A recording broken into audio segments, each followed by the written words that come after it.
যত গুনাহ করে, যত পাপ করে, প্রতিটি পাপের শাস্তি আল্লাহ তাআলা পরকালে দিবেন।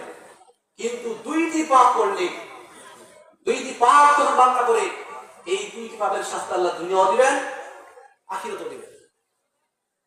একটি পাপ হলো, কোন মানুষ যদি কোরআনের সঙ্গে বিয়াদবি করে, আলেমদের সঙ্গে বিয়াদবি করে, এই বিয়াদবের শাস্তি আল্লাহ দুনিয়াও দিবেন, আখিরাতেও দিবেন। ঠিক কিনা?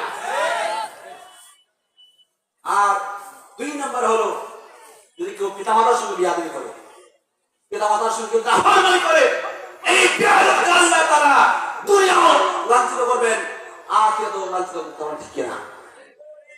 সম্মানিত ভাইরা, এই জন্যে মা বাবা যাদের ঘরে আছে, বিশাল সম্পদ আমাদের ঘরে আছে, অবশ্যই আমরা মা বাবার খেদমত করবো। এই দুনিয়া যদি আপনি বড় হতে চাই, আপনি যদি বড় হতে চাই, মা বাবার খেদমত ছাড়া বড় হতে হবে। হুজুর সাহেব, ইমাম সাহেব, বক্তা সাহেব, পীর সাহেব দোয়া করলে কবুল হতেও পারে, নাও হতে পারে, কোন গ্যারান্টি নেই। যদি একবার যদি মা বাবা দোয়া করে দেয়, ভাই আমার, আল্লাহর আরশ পর্যন্ত চলে যাবেন। সুবহানাল্লাহ।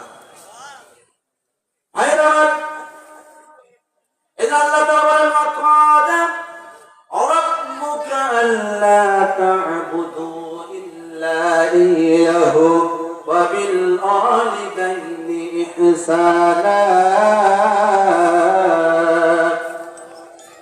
আল্লাহ বলেন, বান্দারা, তোমার রবের পক্ষ থেকে চূড়ান্ত ওয়াদা হয়ে গেছে, চূড়ান্ত ফায়সালা হয়ে গেছে, চূড়ান্ত নির্দেশ এসে গেছে যে এই পৃথিবীতে এক নাম্বার আল্লাহর ইবাদত করবে, আল্লাহর সঙ্গে কাউকে শরীক করবে না, আল্লাহর ইবাদত করবে, গোলামি করবে আল্লাহর, আইন মানবে আল্লাহর, হুকুম মানবে আল্লাহর।